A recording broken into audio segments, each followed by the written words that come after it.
देखिए, आज हम पढ़ेंगे पहला चैप्टर जीव विज्ञान का। ठीक है, क्या कहता है पहला चैप्टर? आपके चैप्टर का नाम है जैव प्रक्रम, लाइफ प्रोसेसेस। मतलब क्या होता है? आप अपने आसपास बहुत तरीके के जीव देखते हैं, कुछ सजीव देखते हैं, निर्जीव देखते हैं, लेकिन क्या पहचान होती है? कैसे आप पहचानोगे किसी जीव को कि ये सजीव है या फिर निर्जीव है? हर जीव की अपनी एक स्पेशलिटी होती है, एक विशेषता होती है, लेकिन हमें क्या समझना है? जैव प्रक्रम। तो जैव प्रक्रम का मतलब पहले बेसिक चीज़ें समझ जाएं, क्योंकि ये बहुत ज़रूरी टॉपिक है। बात करेंगे जीव विज्ञान क्या होता है। तो विज्ञान की वह शाखा जीव विज्ञान को इंग्लिश में बोला जाता है बायोलॉजी। विज्ञान की वह शाखा जिसके अंतर्गत जीव जंतुओं तथा पेड़ पौधों व वनस्पतियों का अध्ययन करते हैं, उसे क्या बोलते हैं? उसे बोलते हैं जीव विज्ञान। बात करते हैं जीव विज्ञान के जन्मदाता की। तो जीव विज्ञान के जन्मदाता कहा जाता है अरस्तु को। अरस्तु याद रखेंगे नाम, क्योंकि ये बार बार पूछे जाते हैं। अगला टॉपिक। अब आगे आप जैसे जैसे आगे बढ़ते जाएंगे वैसे वैसे इसे दो अलग अलग ब्रांचों में विभाजित किया जाएगा, जूलॉजी और बॉटनी। जूलॉजी मीन होता है जंतु विज्ञान और बॉटनी मतलब होता है वनस्पति विज्ञान। जूलॉजी क्या होती है या जंतु विज्ञान क्या होता है? तो जीव विज्ञान की वह शाखा जिसके अंतर्गत हम केवल जंतुओं का अध्ययन करेंगे वो जंतु विज्ञान कहलाएगी। उसके जन्मदाता भी कौन है? अरस्तु। जीव विज्ञान, जंतु विज्ञान दोनों के जन्मदाता कौन है?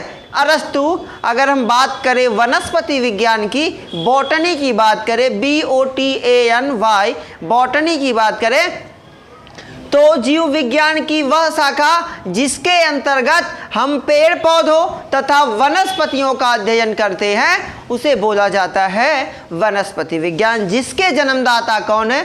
थियोफ्रैक्टस है। अब हम पढ़ेंगे आपका चैप्टर कक्षा 10 का पहला चैप्टर जैव प्रक्रम। हम अपने आसपास कई तरीके की वस्तुएं देखते हैं, छोटी बड़ी कई तरीके की, लेकिन उसमें कुछ वस्तुएं ऐसी होती हैं जो सजीव होती हैं, कुछ ऐसी वस्तुएं होती हैं जो निर्जीव होती हैं। कैसे हम अंतर करेंगे, है ना? क्या लक्षण ऐसा होता है उन दोनों में, सजीव निर्जीव में क्या अंतर होता है? कैसे पहचानेंगे कि ये वस्तु सजीव है, कैसे पहचानेंगे कि ये वस्तु निर्जीव है? पहचानने के कुछ, भाई किसी भी चीज़ को आप जैसे मुझे जानते हैं तो आपने मुझे बार बार देखा हुआ है, कुछ ना कुछ लक्षण मेरे अंदर, मेरी शक्ल, है ना, कुछ ना कुछ आपको याद होगा। वैसे सजीव और निर्जीव में कुछ ना कुछ अंतर होते हैं। क्या अंतर होते हैं? जैसे नॉर्मली आप बात करें कि जो सजीव होगा, सबसे पहले कोई जीव पृथ्वी पर आया तो सबसे पहले वो श्वसन की क्रिया करेगा कि नहीं करेगा? बिल्कुल करेगा। तो जो सजीव होगा, जो जीव होगा, जीव कहते किसे हैं समझो, यहाँ पे हम गलतियाँ करते हैं। कैसे करते हैं? जीव कहते किसे हैं? तो जीव वह होता है जिसमें जीवन होता है। हम बताते हैं जीव वह होता है जो वृद्धि करता है, उपापचय करता है, जनन करता है, पोषण करता है, गति करता है, वृद्धि करता है, आदि क्रियाएं करता है, उसे हम जीव कहते हैं। तो जो वृद्धि, उपापचय, जनन, ये आदि क्रियाएं हैं, ये क्या हैं? जीव के लक्षण हैं। जीव किसे कहते हैं? जीव वह होता है जिसमें जीवन होता है, जो जीवित है वही जीव है। समझ गए बात को? जो जिंदा है वही जीव है और जो जिंदा नहीं है वो क्या है? निर्जीव है। कैसे पहचानेंगे वो जिंदा है? तो जो जीवित है वो सांस लेगा, वो भोजन करेगा, वो वृद्धि करेगा, वो जनन करेगा, वो उपापचय करेगा, वो गति करेगा, ये जीव के लक्षण है। जबकि निर्जीव की बात करें तो निर्जीव यही आपका टेबल है, ये सांस लेता है? नहीं। भोजन करता है? नहीं। वृद्धि करता है? नहीं। वरना टेबल स्टूल बना के रखेंगे तो 2-3 महीना के बाद वो चौकी हो जाएगा, मज़ा नहीं आ जाता, तब तो गजब व्यवस्था होती। छोटा छोटा पीढ़ी इतना बड़का बड़का बना तो चौकी हो जाती है कि नहीं? सब व्यवस्था एकदम एक नंबर की। लेकिन क्या है, जो निर्जीव होते हैं उनमें ये सारे लक्षण मौजूद नहीं होते। समझ गए बात को कि नहीं समझ गए? तो सजीव निर्जीव में अंतर समझ में आ गया। सजीव वह होता है जो भोजन, है ना, याद रखेंगे, जीव अगर आपसे कोई पूछता है जीव किसे कहते हैं, तो आप कहेंगे जीव वह होता है जिसमें जीवन होता है। अगर पूछे जीव के लक्षण बताइए, तो हम कहेंगे श्वसन, भोजन, गति, उपापचय, जनन आदि क्रियाएं किसके लक्षण हैं? जीव के लक्षण हैं। समझ गए? अब आगे चलते हैं टॉपिक की तरफ। पोषण क्या होता है? न्यूट्रिशन सबसे जरूरी चीज होती है किसी भी जीव के विकास के लिए। हमें क्या चाहिए? पोषण चाहिए। हालांकि ये दो तरीके का, एक होता है कुपोषण, एक होता है सुपोषण, है ना। अभी आप चलेंगे इसके प्रकार में, स्वपोषी, परपोषी। लेकिन क्या होता है कि कुपोषण, अगर आपके शरीर को संतुलित आहार नहीं मिल रहा, तो आपके शरीर में जब संतुलित आहार नहीं मिलेगा तो किसी ना किसी पोषक तत्वों की कमी होगी। और जैसे मान लेते हैं हमारे शरीर में प्रोटीन की कमी हो गई, सपोज दैट मान लेते हैं कि प्रोटीन की कमी हो गई, तो प्रोटीन की कमी अगर हो रही है तो जान लीजिए कि प्रोटीन हमारे शरीर में टूट फूट की मरम्मत करता है, शरीर की वृद्धि में सहायता करता है। प्रोटीन कम हुआ तो शरीर का विकास नहीं होगा, मस्तिष्क का विकास नहीं होगा, और मस्तिष्क का विकास नहीं होगा तो आप उठाएंगे डिब्बा, समझ रहे, यूरिया वाली बोरिया लेंगे और जगह जगह घूम के उठाएंगे डब्बा। क्यों उठाएंगे? क्योंकि आपकी जो मानसिक स्थिति है, जो मानसिक रूप से आप रोगी हैं, आपका विकास नहीं हुआ। क्यों? क्योंकि देखिए, इतना एक परात खाना खाने से अच्छा है एक थरिया खाना खाओ, लेकिन सही खाना खाओ।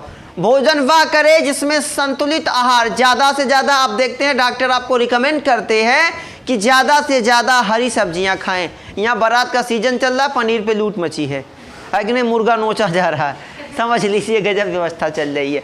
लेकिन क्या है, क्या उसमें सही मायने में सभी पोषक तत्व हैं? नहीं है। रात के वक्त सलाद वगैरह ना खाया करे बरतिया भाई साहब, समझ रहे हैं। रात में सलाद आपके, पापड़ खाओ खींच के, समझ रहे हो, एकदम भर लो जेब हवा। क्यों भर ले? क्योंकि पापड़ आपके डाइजेशन को क्या करता है? मजबूत बनाता है। खाना खा लो, कितना खाना खा लो, ठंडा मारो धड़धड़ा के उसके बाद, समझ रहे हो, क्योंकि वो आपके पाचन, आप कितना भी खाना खा लो, आप खा के देखो पापड़, आपका भोजन पच जाएगा, समझ रहे हो। यहाँ तक डकार तक खा रहे हो, पापड़ में जाने की व्यवस्था नहीं है, तब कैसे पचेगा, है ना। पेट तक जाए तो पापड़ पहले, वो आपके डाइजेशन, वो आपके पाचन को मजबूत करता है। वो उनके लिए है जो नॉर्मल खाना खाते हैं, जो यहाँ बालकनी बरामदा कुल भरे हैं, कोठरी बर्जा बर्जी कुल भर रखे हो, कहाँ जाएगा पापड़? वो तो जाना चाहिए अंदर, वहाँ पानी बना के, घोल बना के तो पियो तब जाए, समझे। उसके बाद तो यहीं जाने के बाद आ जाती है व्यवस्था, तो कहाँ से? नहीं, है ना। समझिए पोषण क्या होता है। तो शरीर के विकास के कई प्रोसेस के तौर पे, कई प्रक्रियाओं के फलस्वरूप आपको पोषण प्राप्त होता है। पोषण क्या होता है पहले वो समझो। शरीर के विकास के लिए, या फिर यूँ कहें शरीर के विकास, या यूँ बोले आपके शरीर का विकास, आपके मस्तिष्क का विकास, है ना, शरीर के अंदर होने वाली क्रियाओं के लिए जो ऊर्जा का इस्तेमाल जिस प्रकार से हमारा शरीर करता है, उसे हम बोलते हैं पोषण। शरीर के विकास वृद्धि के लिए, या शरीर के अंदर होने वाली जैविक क्रियाओं के लिए जो हमारा शरीर है वो भोजन का किस प्रकार से इस्तेमाल करता है, वही आपका कहलाता है पोषण। जैसे आप खाना खाने की कुछ प्रक्रिया होती है, भोजन पाचन आप पढ़ेंगे, जब आपको डाइजेशन पढ़ाया जाएगा तो उसमें आपको बताया जाएगा कई चरण होते हैं भोजन पचने के। ऐसे ही नहीं कि डायरेक्ट हम लोग क्या करते हैं, बस समोसा उठाया मुंह में डाला, अगर गर्म है घुमा दिया, 2-3 बार घुमाया, बस गया, यहाँ चला गया। इसके बाद तो यहाँ कूलर लगा है, कुछ एसी लगा, कुल ठंडा करेगा, फट जाएगी आपकी ग्रास नली, आपका आहार नाल क्या हो जाएगा, फट जाएगा। ज़्यादा गर्मी वो भी बर्दाश्त नहीं करता। हम लोग सोचते बस इसके बाद तो कोई एकदम व्यवस्था एकदम लगभग ही है, यहाँ कुछ ठंडा कर देंगे, ऐसा कुछ नहीं होता। खाना हमेशा ठंडा खाने की कोशिश करें। गरम खाना खाएंगे तो जानते क्या होता है, ये जीभ जल जाएगी, फिर खाना का कोनो स्वाद नहीं। जैसे कभी कभार क्या होता है, बहुत ज़्यादा जल्दी रहती है तो चाय उठाते हैं और हल्का सा लेते, धड़क से लग जाती है, छनछना जाते हैं 5 मिनट, हाई जल गए, अब चाय के मजे खत्म, अब दिन भर डिस्टर्ब रहेंगे, जल जाती है जीभ। जो जीभ पे हमारे जो रसांकुर पाए जाते हैं, जो हमें स्वाद बताते हैं, उस दिन आप कुछ खाएंगे कुछ पता ही नहीं चलने वाला आपको, जबान पत्थरेक बन गई है उस दिन, क्योंकि रसांकुर मर चुके हैं। जो स्वाद बताते हैं वो मर जाते हैं, जब वो मर जाएंगे तो आप दिन भर कुछ भी खाते रहिए, कोई मतलब नहीं, मर्चा रगड़ के रखो, कोई मतलब नहीं, क्योंकि वो मर चुके हैं। जो स्वाद बताते हैं वही तो मर गए, और जब वो मर जाएंगे, इसीलिए खाना वाना ठंडा खाया करें। अब ये नहीं कि 3 दिन का ठंडा करके फ्रिज में रख के खाओ, है ना, मतलब गर्म ज़्यादा खाने की कोशिश ना करें, ठंडा खाने की कोशिश करें। ज़्यादा गर्म खाएंगे तो वो जल्दी पचेगा नहीं, और कभी कभार होता है ना पेट में आग लगती है, देखते हो, लगता है बहुत ज़्यादा पेटों में आग लगी, जल रहा है पेट। क्यों जल रहा है? क्योंकि वो अम्ल ज़्यादा बनता है।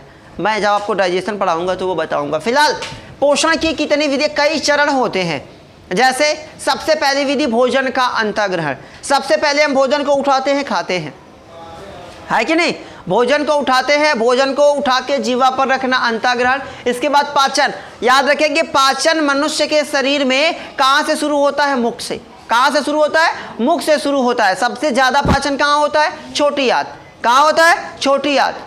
कहाँ पाचन नहीं होता? बड़ी आंत। समझ रहे हैं? शुरू कहाँ से होता है? मुख से। भोजन सबसे ज़्यादा कहाँ पे रहता है? आमाशय। लगभग 6 से 7 घंटा वो आमाशय रहता है। उसके बाद तब वो छोटी आंत, फिर बड़ी आंत। ठीक है, ऐसे चलता है प्रोसेस। तो पोषण के देखिए, अंतःग्रह पाचन हो गया।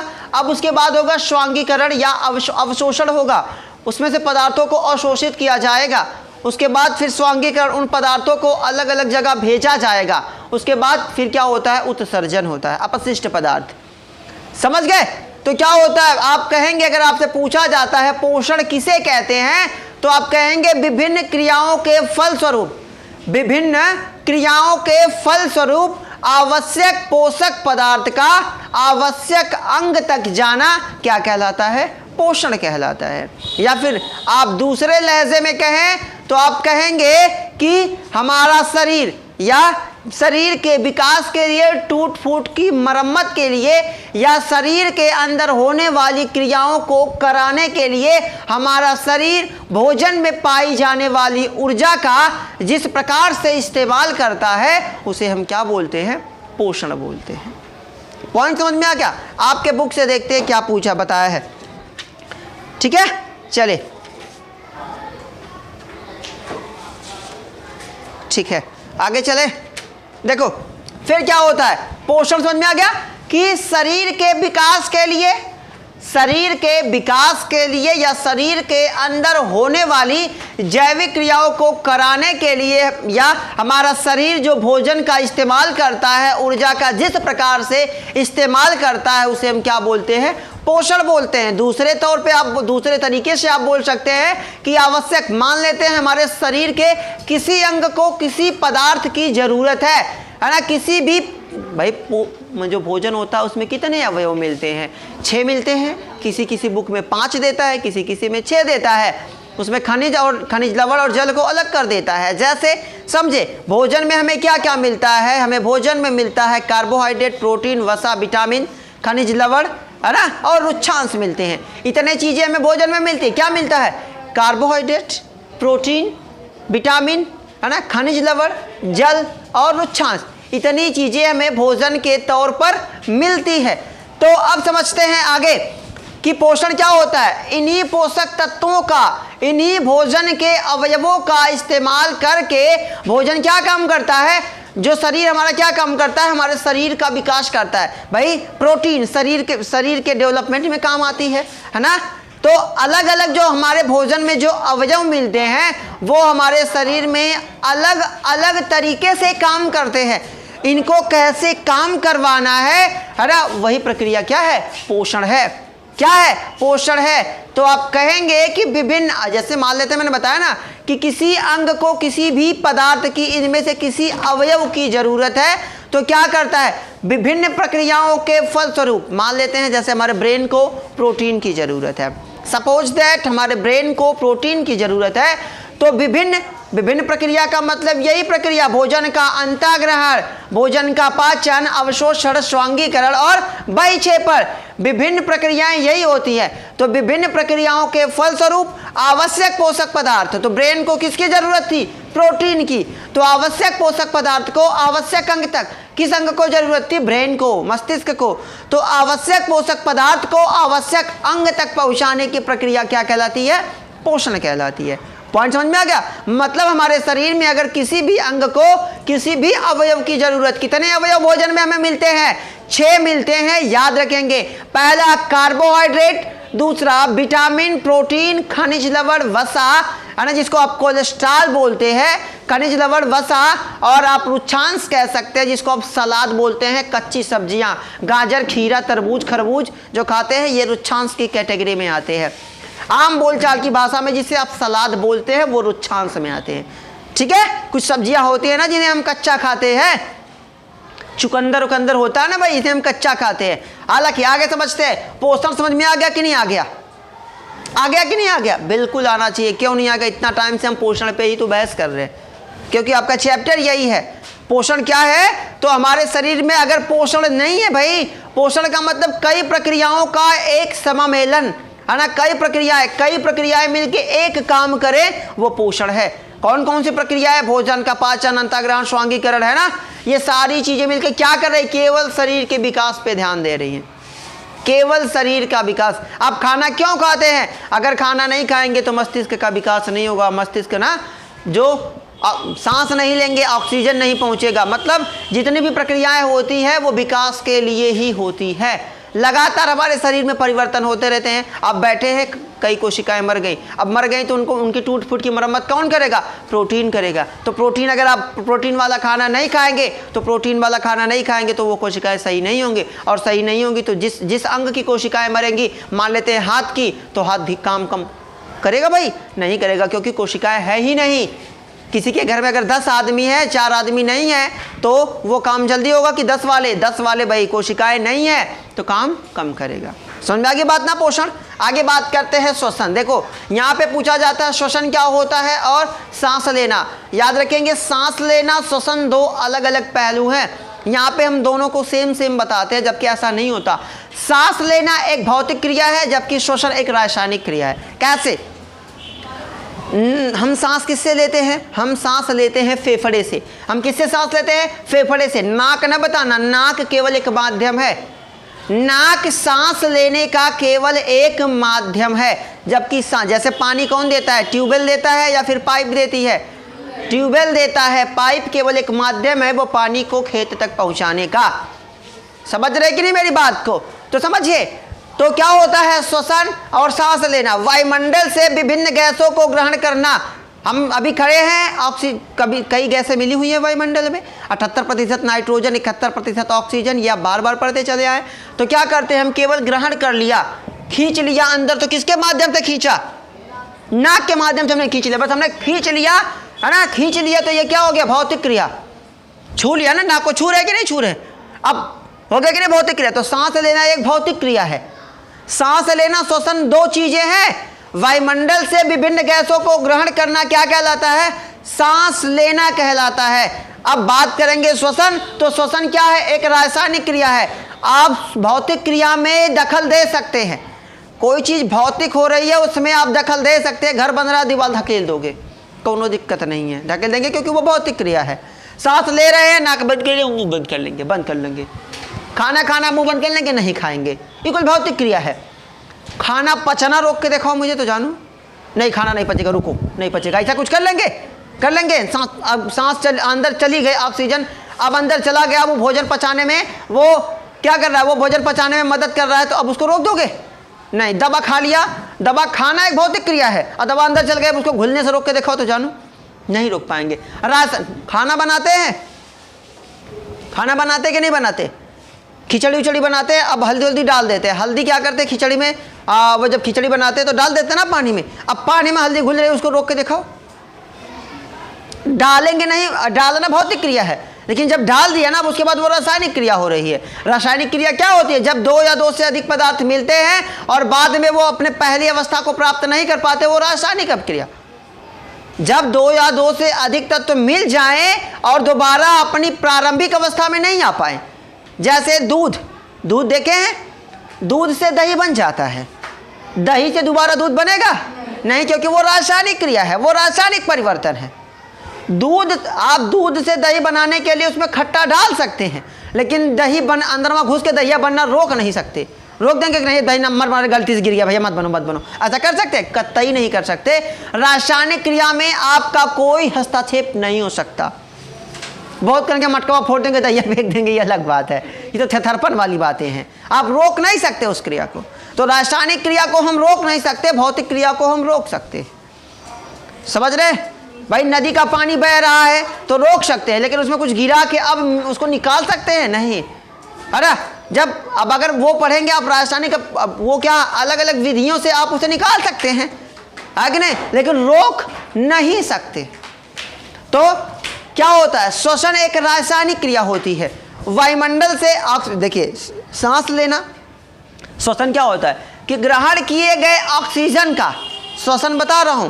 सांस लेना क्या होता है, वायुमंडल से विभिन्न गैसों को ग्रहण करना, केवल भौतिक क्रिया, भौतिक वाला, केवल ग्रहण किया, मामला खत्म, सांस मैंने ले लिया, समझ रहे हैं, सांस ले लिया। अब इसके बाद के सारा प्रोसेस क्या हो रहा है, श्वसन हो रहा है। तो ग्रहण किए गए ऑक्सीजन में से अब ये सांस क्या होगी, ये जाएगी हमारे फेफड़े तक, वहां फेफड़ा क्या करेगा, ऑक्सीजन को बाहर करेगा, सॉरी कार्बन डाइऑक्साइड को बाहर करेगा और ऑक्सीजन को क्या करेगा, ऑब्जर्व कर लेगा। जो कोशिकाएं होती है वो क्या करती है, हीमोग्लोबिन जो होता है वो क्या करता है, हीमोग्लोबिन उस ऑक्सीजन को ऑब्जर्व करता है। और हीमोग्लोबिन कहाँ पाया जाता है, ब्लड में। ब्लड में कहाँ पाया जाता है, आरबीसीज में। समझ रहे हैं कि नहीं समझ रहे हैं। तो और ब्लड आपके पूरे शरीर में दौड़ता है कि नहीं दौड़ता। जो आप पढ़ते हैं शुद्ध रक्त अशुद्ध रक्त, अंतर क्या है शुद्ध और अशुद्ध रक्त में, यही ऑक्सीजनमा की गड़बड़ी है। अगर यही ऑक्सीजन पाया गया तो वो शुद्ध रक्त, ऑक्सीजन नहीं है तो वो अशुद्ध रक्त, और कुछ थोड़ी होता है उसमें। शुद्ध रक्त अशुद्ध रक्त में कोई ज्यादा अंतर नहीं है, केवल शुद्ध रक्त में ऑक्सीजन मिला हुआ होता है और अशुद्ध रक्त में ऑक्सीजन नहीं मिला हुआ होता है। कैसे मिल जाता है, जब सांस लेते हैं फेफड़े से तो वहां पे हीमोग्लोबिन रहता है फेफड़वा में, और वो क्या करता है अपने अंदर, जैसे तो टिफिन होती है ना, वो टिफिन में आप लेके आते हैं ना, मैगी रोटी लेके आते हैं, है ना, किसान जैम वगैरह लेके आते हैं, कोई उन्होंने भुजिया लेके आता है, दाल को उन्होंने नहीं लेके आता लंच वंच में, लेके आता बजा ना, काफ़ी उसकी पीली हो जाएगी। समझो बात को।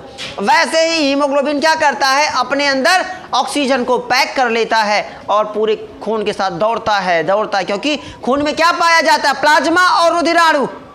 खून कितने चीजों से मिलकर बना है, दो चीजों से, प्लाज्मा और रुधिराणु। उसका अधिकांश 60% भाग क्या है, प्लाज्मा है, 40% भाग क्या है, रुधिराणु। रुधिराणु में 3 चीजें होती हैं, आरबीसी, डब्ल्यूबीसी और प्लेटलेट। आरबीसी के अंदर पाया जाता है हीमोग्लोबिन। आप पढ़े होंगे कि हमारा ब्लड लाल क्यों होता है, तो हीमोग्लोबिन की वजह से हमारा रुधिर लाल होता है। समझ रहे हैं ना। अगर जिस जीव में हीमोग्लोबिन नहीं होता, देखते हैं ना, नीलक्का वाला खून तो कलक्का वाला खून तो पिलक्का वाला खून, सफेदका वाला खून, क्यों, क्योंकि उसमें हीमोग्लोबिन नहीं है। समझ गए, आगे समझते हैं। तो श्वसन क्या होता है कि ग्रहण किए गए ऑक्सीजन का इस्तेमाल भोजन के विघटन और शरीर के अन्य जैविक, भोजन आपका कभी भी नहीं टूटेगा, ग्लूकोज ग्लाइकोजन में कभी टूटबे नहीं करेगा अगर ऑक्सीजन नहीं होगा तो। समझ रहे हैं। तो खाना जब टूटबे नहीं करेगा, रोटी है खड़े खड़े खाए, जैसे खड़ी खड़ी पड़ी है, लटकी पड़ी है, कोई मजा आएगा, पचेगा भोजन। भाई जब गेहूं है डायरेक्ट खा जाइए, वो भी कोई दिक्कत नहीं, लेकिन रोटी बनाना तो उसे पीसना पड़ेगा कि नहीं पड़ेगा। हमें भोजन को किस रूप में बदलना है, एटीपी के रूप में बदलना है, एडिनोसिन ट्राइफॉस्फेट में बदलना है। तो कैसे बदलेगा, जब ग्लूकोज ग्लाइकोजन में टूटेगा, है ना, समझ रहे हैं, ग्लाइकोजन में टूटेगा तब बने जाके आगे एटीपी बनेगा। तो कैसे टूटेगा, अगर ऑक्सीजन नहीं होगा तो ग्लूकोज ग्लाइकोजन में टूटबे नहीं करेगा, और नहीं टूटेगा तो फिर भोजन, फिर आप जब टूटेगा ही नहीं तो उसके अंदर के जो अवयव हैं वो हमारे शरीर को मिलेंगे नहीं, और जब अवयव हमारे शरीर को नहीं मिलेंगे तो शरीर का विकास क्या हो जाएगा, रुक जाएगा। भाई खाना हम किस लिए खाते हैं, ऊर्जा के लिए खाते हैं। तो जब वो टूटेगा ही नहीं तो ऊर्जा मिलेगी नहीं, और ऊर्जा मिलेगी नहीं तो शरीर तो वैसे ही पड़ा है। अरे भाई आपको थाली में ऐसे खाना रख दिया गया है, खाना मत, भूख मिट गई कि नहीं मिट गई, मिट जाएगी नहीं। खाना खाने का मतलब नहीं होता, अगर वो टूटेगा नहीं, डायरेक्ट हो गए, हरदम दरवाजा खोलना बंद करना तो पाचन होगा, तब हमें ऊर्जा मिल रही है कि ऊर्जा जा रही है, मामला खत्म है, इधर से उल्टी चल रही है, मिल रही है ऊर्जा, नहीं मिलेगी, बिल्कुल नहीं मिलेगी। क्यों नहीं मिलेगी, क्योंकि भाई जब वो मामला सही तरीके से कोई प्रक्रिया सही तरीके से काम करती है तब न जाके शरीर का विकास होगा। फिलहाल बहुत लंबा प्रोसेस हो जाएगा, समझिए। श्वसन समझ में आ गया। रिस्पायरेशन क्या होता है कि ग्रहण किए गए ऑक्सीजन का इस्तेमाल भोजन के अपघटन, भोजन को तोड़ने में, है ना, और शरीर के अन्य क्रियाओं के लिए करना ही क्या कहलाता है, श्वसन कहलाता है। श्वसन एक ऑक्सीकरण क्रिया है। ऑक्सीकरण प्रक्रिया का मतलब वह प्रक्रिया जिसमें ऑक्सीजन बनता है। याद रखेंगे ये चीज, ऑक्सीकरण अपक्रिया का मतलब क्या होता है, जिस अपक्रिया में ऑक्सीजन बनेगा उसे बोलेंगे ऑक्सीकरण। ऑक्सी का मतलब ऑक्सीजन, करण का मतलब करना, मतलब ऑक्सीजन बनाना। तो श्वसन भी क्या है, एक ऑक्सीकरण प्रक्रिया है, क्योंकि अब जब ग्रहण कर लिए भाई, सांस लेना समझ में आ गया, सभी गैसों को ग्रहण किया, अब फेफड़वा क्या किया, छान के अलग कर दिया, तो ऑक्सीजन मिल गया कि नहीं मिल गया। तो छानने की प्रक्रिया कौन सी है, श्वसन है ना। तो श्वसन क्या है, एक ऑक्सीकरण अभिक्रिया है, वो ऑक्सीजन बनाने वाली प्रक्रिया है। समझे? चलो आगे देखें, विसरण क्या होता है, डिफ्यूजन क्या होता है, विसरण, है ना। अब आपके पास कुछ जीव जो होते हैं, जो उच्च कोटि के जीव होते हैं, उनमें पदार्थों को ले जाने का काम, जैसे हम लोग बहुकोशिकीय जीव है, हमें पदार्थों को अलग अलग जगह ले जाने के लिए अलग अलग अंग बने हुए हैं, है ना। भोजन उठाना है हाथ उठा के दे देगा, है कि नहीं, खाना है तो मुंह खा जाएगा, लेके जाना है तो आहार नाल लेके चला जाएगा, पचाना है तो आमाशय चालू कर देगा, दांत उसे तोड़ना है तो दांत तोड़ देगा, है ना। ज़्यादा पचाना है तो छोटी आंत पचा देगी, पानी को उसमें से अवशोषित करना है तो बड़ी आंत कर देगी। समझ रहे हैं? लेकिन कुछ ऐसे जीव होते हैं जिनमें ये सिस्टम नहीं होता, तो उनमें पदार्थों को एक जगह से, भाई सबको विकास करना है, हर जीव को पोषण, हर जीव जिंदा रहेगा, जीव है तो पोषण जरूर करेगा, करेगा कि नहीं करेगा। हर जीव भाई विकास करना चाहता है कि नहीं चाहता है। अब इसी कमरे में जितने लोग बैठे हैं, हर व्यक्ति चाहता है, हर लड़का हर लड़की चाहती है कि वो आगे विकास करे, हर जीव चाहता है वो विकास करे। लेकिन विकास कैसे करेगा, जब भोजन मिलेगा उसे, जब पोषक तत्व मिलेंगे उसे, तो कैसे मिलेंगे। उनके पास तो भाई एक ही कोशिका है, हमारे पास तो करोड़ों कोशिका नाक में है, लेकिन कुछ ऐसे जीव हैं जिनमें एक ही कोशिका है, तो वो भोजन को कैसे लेके जाएंगे। तो वो भोजन को लेके जाते हैं किस विधि से, विसरण से लेके जाते हैं। भोजन को मान लेते हैं यहाँ पैर से यहाँ तक पहुँचाना है, तो किस विधि से, विसरण विधि, एकदम आसान विधि समझो। विसरण क्या होता है कि पदार्थ के अणुओं का या किसी तत्व के अणुओं का या किसी जल के अणु का, है ना। पदार्थ के अणु बोलेंगे तो ये सभी आ जाएंगे। पदार्थ में तत्व भी आता है, आप जानते हैं, ये ठोस द्रव गैस तत्व यौगिक, है ना। रासायनिक प्राकृतिक भौतिक प्रकृति का पढ़े हैं, तो भौतिक वाले में आपका आ जाता है ठोस द्रव गैस, और रासायनिक वाले में आपका आ जाता है तत्व यौगिक और मिश्रण। आ जाता कि नहीं आ जाता। तो पदार्थ के अणुओं का अधिक सांद्रता से कम सांद्रता की ओर क्या करना, गति करना, क्या कहलाता है, विसरण कहलाता है। समझो, शादी का माहौल चल रहा है, अगर आप बहुत ज़्यादा रईस आदमी हैं, बहुत ज़्यादा अमीर हैं, तो क्या आप एक गरीब की शादी में जाना पसंद करेंगे, नहीं जाएंगे। अरे भैया रेपुटेशन के खिलाफ, जी नहीं, है ना, वो आपके रेपुटेशन के खिलाफ है। क्या है, वो आपके रेपुटेशन के खिलाफ है। क्यों है, क्योंकि आप कहेंगे यार मैं इतना अमीर आदमी, मैं इस गरीब के घर जाऊंगा, नहीं जाऊंगा। लेकिन ये क्या होता है, एक कोशिकीय जीवों में ऐसा होता है भाई कि पदार्थ के अणु, अब देखो समझो कैसे, ये पौधे देख रहे हैं ना, जड़ के नीचे, ये जड़ है, पौधे के नीचे ये जड़ है, समझ रहे हैं। और जड़ के नीचे पानी बहुत ज़्यादा होगा कि कम होगा, क्या होगा, ज़्यादा होगा। भाई जमीन के नीचे पानी ज़्यादा है कि नहीं है, लेकिन पौधों के भागों में, ये पौधा है, इसके भाग में यहाँ ऊपर पानी कम होगा कि ज़्यादा होगा, कम होगा, बिल्कुल कम होगा। तो यही पनिया क्या करता है, विसरण द्वारा क्या करता है ना। ये पौधे की बात नहीं, मैं आपको समझाना चाहता हूँ, है ना। इसे रसारोहण भी कहते हैं, फिलहाल समझो। तो पदार्थ के अणु का यहाँ देखो पानी ज़्यादा है ना, और यहाँ पानी क्या है, कम है। तो आप कहेंगे, अगर आपसे पूछा जाएगा विसरण किसे कहते हैं, तो हम कहेंगे पदार्थ के अणु का अधिक सांद्रता, अधिक मात्रा, समझ रहे हो, अधिक सांद्रता से कम सांद्रता की ओर गति करना क्या कहलाता है, विसरण कहलाता है। क्या कहलाता है, विसरण कहलाता है। पॉइंट समझ में आ गया। तो वे जीव जिसमें विशेष अंग नहीं पाए जाते, भोजन को एक जगह से दूसरी जगह ले जाने के लिए वो विसरण के द्वारा क्या करते हैं, है ना, डिफ्यूजन के द्वारा पोषक पदार्थों को एक जगह से दूसरी जगह ले जाते हैं। लगे हाथ एक पॉइंट और समझ जाइए, परासरण क्या होता है। परासरण, आप प्लास्टिक वगैरह में कभी पानी भर के रखते हैं कि नहीं रखते हैं, या मटका में पानी रख देते हैं। मटका में तो बहुत कम देखने को मिलता है ना। प्लास्टिक वगैरह में आप कर सकते हैं, बोतल वगैरह में कर सकते हैं, रख के रात भर छोड़ दीजिए, देखेंगे सवेरे कुछ बूंदें बाहर आ जाती हैं। आ जाती कि नहीं आ जाती, आ जाती है ना। तो अर्धपारगम्य झिल्ली से होने वाला विसरण, वो रिस कराता है। नहीं, गाँव में कहते हैं रिस का, पसीज गया जिसको बोलते हैं, नहीं बोलते हैं पसीज गया। तो वो पसीजना का मतलब क्या है, वो है क्या, परासरण। तो अर्धपारगम्य झिल्ली से होने वाला विसरण क्या कहलाता है, परासरण कहलाता है। आगे समझिए, है ना। ट्रांसपोर्टेशन क्या होता है? ट्रांसपोर्टेशन क्या होता है? परिवहन।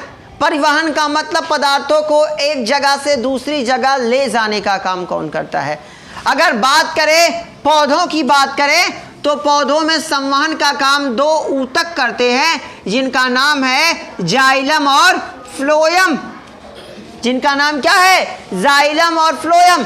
जाइलम क्या काम करता है?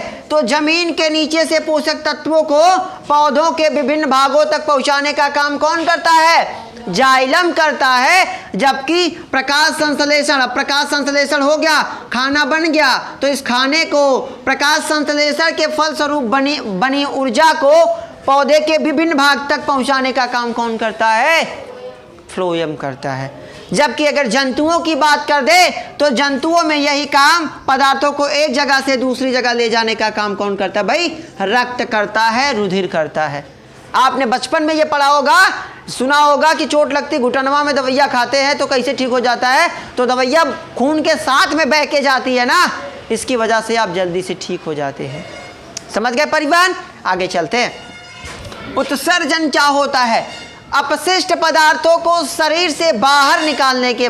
हमारे शरीर में केवल सही पदार्थ नहीं बनते, भोजन का पाचन हो जाता है तो कुछ पदार्थ अपशेष हो जाते हैं जिनका काम शरीर में नहीं होता। समझ रहे कि नहीं समझ रहे? तो अपशिष्ट पदार्थों को शरीर से बाहर निकालने का जो प्रोसेस है, जो प्रक्रिया है, वही कहलाती है उत्सर्जन। इसे बहिक्षेपण भी कहते हैं, है ना। कहेंगे वे पदार्थ जिनका शरीर में कोई जरूरत नहीं है, जिनकी शरीर में कोई आवश्यकता नहीं है, उन्हें शरीर से बाहर निकालने की प्रक्रिया क्या कहलाती है? तो उत्सर्जन कहलाती है। ठीक है, आगे बात करेंगे पोषण के बारे में। पोषण क्या होता है? ठीक है, पोषण तो समझी गए। पोषण कितने प्रकार का होता है? पोषण दो प्रकार का होता है। पोषण कितने प्रकार का होता है? पृथ्वी पर जो जीव है पोषण करने के आधार पर जीव कितने प्रकार के? दो प्रकार के, एक स्वपोषी, एक परपोषी। वे जीव जो अपना भोजन स्वयं बनाते हैं वे क्या कहलाते हैं? स्वपोषी, ऑटोट्रॉप्स। वे जीव जो अपना भोजन, याद रखेंगे केवल पेड़ पौधे ऐसे जीव हैं जो अपना भोजन स्वयं बनाते हैं। तो वे जीव जो अपना भोजन स्वयं बनाते हैं उन्हें हम क्या बोलते हैं? उन्हें हम बोलते हैं स्वपोषी, ऑटोट्रॉप्स बोलते हैं। वह प्रक्रिया पौधों द्वारा अपना भोजन स्वयं बनाने की प्रक्रिया क्या कहलाती है? स्वपोषण कहलाती है। याद रखेंगे, स्वपोषी स्वपोषण प्रक्रिया पौधों द्वारा या स्वपोषी जीवों द्वारा अपना भोजन स्वयं बनाने की प्रक्रिया क्या कहलाती है? स्वपोषण कहलाती है। और वे जीव जो अपना भोजन स्वयं बनाते हैं उन्हें क्या बोलते हैं? स्वपोषी बोलते हैं। पॉइंट समझ में आ गया कि नहीं आ गया? अगर बात करें हम विषमपोषी की, हेटेरोट्रॉप्स की बात करें, तो वे जीव जो भोजन के लिए दूसरे जीवों पर निर्भर रहते हैं, ये कई तरीके के होते हैं। समझ रहे हैं? हेटेरोट्रॉप्स कई तरीके के हो सकते हैं। जैसे अगर आप विषमपोषी की बात कर ही लेते हैं तो जैसे मृतजीवी, सहजीवी, कक्षा 8 में आपने पढ़ा होगा, कक्षा 9 में भी आपने ये पॉइंट पढ़ा होगा, आगे भी आप इसके बारे में पढ़ेंगे। फिलहाल जब हम इसे विस्तार से पढ़ेंगे तो समझेंगे। विषमपोषी वे जीव जो अपना भोजन स्वयं नहीं बनाते बल्कि भोजन के लिए दूसरे जीवों पर, यानी कि किस पे? ऑटोट्रॉप्स पे निर्भर रहते हैं, उन्हें हम क्या बोलते हैं? उन्हें क्या बोलते हैं? देखिए, पृथ्वी का जितना भी जीव है ना, जितने भी जीव हैं वो घूम फिर कर पोषण के लिए किस पर निर्भर है? ऑटोट्रॉप्स पर। सभी स्वपोषी पर निर्भर है। जितने भी जीव हैं वो सभी के सभी ऑटोट्रॉप्स पर निर्भर है। जैसे अगर आप बात कर ही रहे, हम कुछ समझ लेते हैं। जैसे बाघ की बात करें ना, तो बाघ भी कहीं ना कहीं पेड़ पौधों से जुड़ा हुआ है। बाघ किसको खाएगा? हिरण को खाएगा, बकरी को खाएगा। तो बकरी और हिरण क्या खाते हैं? घास खाते हैं ना, पेड़ पौधे खाते हैं ना। तो अगर पेड़ पौधे नहीं होंगे तो घास, बकरी क्या खाएगी? बकरी वैसे ही मर जाएगी। और बकरी मर जाएगी तो शेर उसी का तो इंतजार कर रहा था, शेर खड़े खड़े मर जाएगा। मर जाएगा कि नहीं मर जाएगा? क्योंकि शेर की एक खासियत होती है, वो बिना शिकार किए नहीं खाता। पिछड़ा वाला छोड़ दूँ तो बेचारे मजबूर हैं, ननन को जो उन्हें मिलता है खा लेते हैं बेचारे, है ना। बड़े सीधे होते हैं। कभी मिलिए जाके हाथ तो जाइए, है ना। तो पोषण के प्रकार कितने प्रकार का होता है? दो प्रकार का, ऑटोट्रॉप्स और हेटेरोट्रॉप्स। वे जीव जो अपना भोजन स्वयं बनाते हैं वो क्या कहलाते हैं? ऑटोट्रॉप्स। और वे जीव जो अपना भोजन स्वयं नहीं बनाते वो क्या कहलाते हैं? हेटेरोट्रॉप्स, है ना। मतलब वे जीव, अब समझो स्वपोषण क्या होता है, परपोषण क्या होता है। तो स्वपोषी जीवों द्वारा अपना भोजन स्वयं बनाने की प्रक्रिया क्या कहलाती है? स्वपोषण कहलाती है। और वे जीव या विषमपोषी जीवों द्वारा भोजन के लिए दूसरे जीवों पर निर्भर रहने की प्रक्रिया क्या कहलाती है? विषम पोषण कहलाती है या हेटेरोट्रॉप्स कहलाती है ना। वे जीव जो अपना भोजन स्वयं बनाते हैं वो ऑटोट्रॉप्स, वे जीव जो भोजन के लिए दूसरे जीवों पर निर्भर रहते हैं यानी कि ऑटोट्रॉप्स पर निर्भर रहते हैं उन्हें क्या बोलते हैं? हेटेरोट्रॉप्स बोलते हैं। समझ गए कि नहीं समझ गए? चलो आगे चलते हैं, बात करते हैं स्वपोषी पोषण के बारे में, है ना। स्वपोषी पोषण के बारे में क्या होता है मैं आपको प्रकाश संश्लेषण विस्तार से पढ़ाऊंगा। अभी मैं केवल आपको लाइटली पढ़ा रहा हूं क्योंकि ये इंपॉर्टेंट चैप्टर है, इंपॉर्टेंट पॉइंट है। इसका विस्तार से एक वीडियो इसका अलग से पूरा का पूरा केवल प्रकाश संश्लेषण का ही बनेगा। समझ गए? आगे बात करते हैं स्वपोषी पोषण, है ना। ऑटोट्रॉफिक न्यूट्रिशन क्या होता है? कितने तरीके का होता है? 2 तरीके का होता है, प्रकाश संश्लेषी और रसायन संश्लेषी। प्रकाश संश्लेषी का मतलब वह प्रोसेस या वह प्रक्रिया जिसमें प्रकाश का इस्तेमाल करके, है ना, प्रकाश का इस्तेमाल करके भोजन बनाया जाता है वो। और दूसरा रसायन संश्लेषी, रासायनिक पदार्थों का इस्तेमाल करके भोजन बनाया जाता है, उसे क्या बोलते हैं? रसायन संश्लेषी, है ना। फोटोसिंथेटिक न्यूट्रिशन और दूसरा होता है केमोसिंथेटिक न्यूट्रिशन। एक में प्रकाश का इस्तेमाल करते हैं, प्रकाश संश्लेषण वाली प्रक्रिया। दूसरा शरीर के अंदर जो रासायनिक क्रियाएं होती हैं, है ना, रासायनिक प्रक्रियाएं होती हैं वो क्या कहलाती है? रसायन संश्लेषी पोषण। पादप में कैसे पोषण होता है? तो पौधे अपना भोजन कैसे बनाते हैं? तो पौधे अपना भोजन कैसे बनाते हैं? प्रकाश संश्लेषण के द्वारा बनाते हैं, फोटोसिंथेसिस के द्वारा बनाते हैं। पौधे अपना भोजन किस विधि से बनाते हैं? तो प्रकाश संश्लेषण, फोटोसिंथेसिस से बनाते हैं। कैसे बनाते हैं?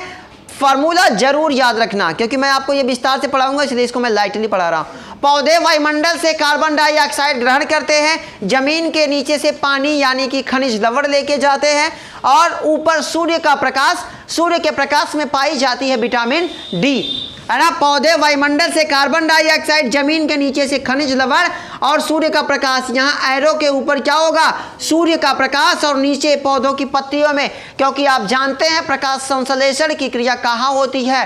पौधे के हरे भागों में होती है यानी कि पत्तियों में होती है। तो पत्ती में क्या पाया जाता है? क्लोरोफिल। क्लोरोफिल कहाँ पाया जाता है? क्लोरोप्लास्ट में। ठीक है, क्या बना देता है? ग्लूकोज। यही ग्लूकोज बेटा आगे चल के ग्लाइकोजन बनेगा। भोजन हमें किस रूप में बनाना है? एटीपी के रूप में बनाना है, एडिनोसिन ट्राइफॉस्फेट के रूप में बनाना, इसीलिए ऑक्सीजन की जरूरत पड़ती है। तो पौधे वायुमंडल से कार्बन डाइऑक्साइड, जमीन के नीचे से खनिज लवण, जल भी एक खनिज लवण है। खनिज का मतलब जिसे खोद, खनिज, खन के जन्म लिया, मतलब जिसको खन के निकाला जाए वो खनिज है। समझ गए?